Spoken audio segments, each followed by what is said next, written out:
You are watching So Xirtus. Tom Green here, he's talking about Tartaria, mud floods, and the Anunnaki. Yeah, way.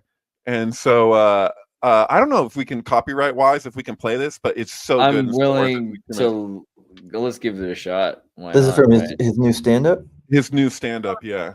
Anymore, we don't believe anymore. That's the problem. Everything is so divided because of these phones. Because you get your information and it's an algorithm, and you start, the more you look at a certain type of information, the more your phone will give you that kind of information.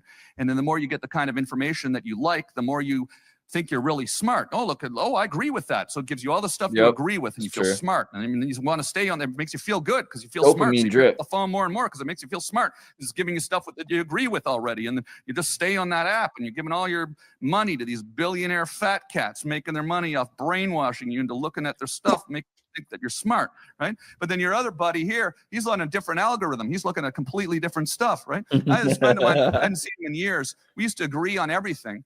And we just ran into each other on the street recently, and a completely different person. He's on a completely different algorithm, I tell you. No, it's weird. I ran into this guy. We used to agree on everything. We start talking about the Tartarian Empire, okay? There you go. There you go. But all these beautiful buildings we see down here, they weren't built by us. They weren't built by us. They were built by a hidden civilization that we don't know about. And the mud floods came, and we wouldn't even know about this ancient civilization. If you're nodding your head, you're See, even they know about this. See, the audience knows this is happening everywhere. Oh yeah, in Canada, everyone knows about it. None with the laser beams guys nodding his head, right? Yeah, we wouldn't know about any of this unless Admiral Larry Bird had gone to Antarctica and went over the ice wall and talked to overlords from the planet Nibiru, and we find out about the Tartarian, all this stuff, right? And I'm talking to my buddy, and he doesn't know about any of this shit. That's the thing. Like the guy's a fucking idiot. You don't know about the Tartarian Empire? Like, unbelievable. Doesn't know the melting point of steel. Doesn't know Building 7. I mean, the guy's a fucking idiot.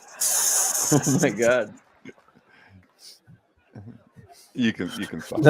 No joke. No punch. Masterful use of NLP spatial anchoring there too. The way that he delineated the difference between the two people, and then he kept going back to like the fringe area of the stage that he kind of like turned into like a magical circle. Sure. Yeah. Interesting. Those Canadians and their magic circles. Yeah. Good job, Tom Green. So I tagged him. Hopefully he responds and we end up here with Tom Green. I think he would be down. I think he's like one of those type of people that's humble enough to be like, oh, you got what, 1,000 people watching at a time? Sounds perfect. I'm there. Yeah, right. Seems like the right guy. I don't know. He's going to be in Minnesota sometime this year. I heard. Should look into that a bit. Yeah. Let me also wait. So, Paranoid American. Before I go on, like, do you want to like pull up? We should talk a bit about what you've been up to too.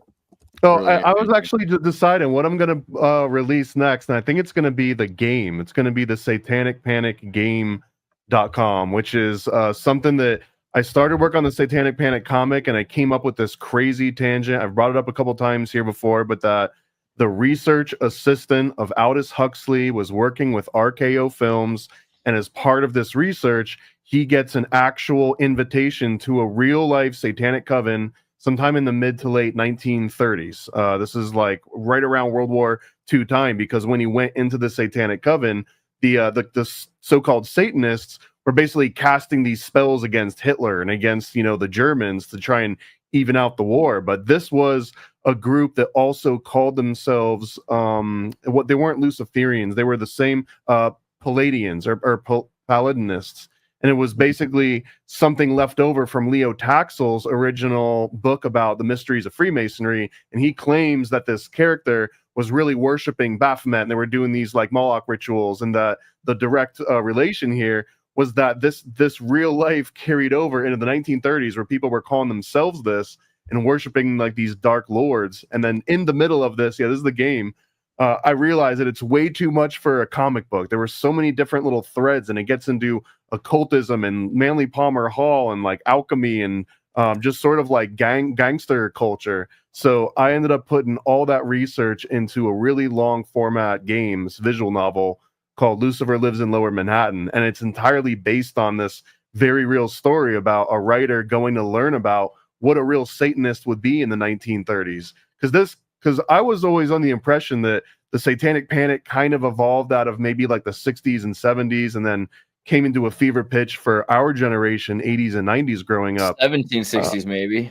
Well, that's exactly what I guess the premise is, and this one is just a snapshot focusing exactly on the 1930s and like early 1940s. And fun fact is that the building that the guy actually goes to in order to do this interview is the building that takes place in this game, which is also the building that was rumored to have been the exterior location shot for Rosemary's Baby. That it all happened in this exact same spot in basically Manhattan. So wait, you're saying it happened at the Dakota? Wait, what do you? I'm sorry, I'm trying to.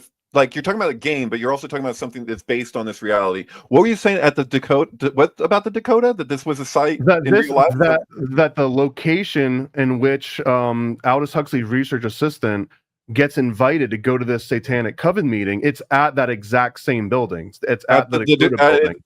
It is at the Dakota building, which later is used another 30 years later as the site of Rosemary's Baby. So that it's implying though that these actual locations are being used as an actual like magical ceremony, like keep doing it over and over, whether it's fictional or not, that there's like an energy that's being harnessed in this exact same spot. And it guess it blew my mind because I wasn't thinking 1930s Manhattan, you would find Satanists, like open Satanists.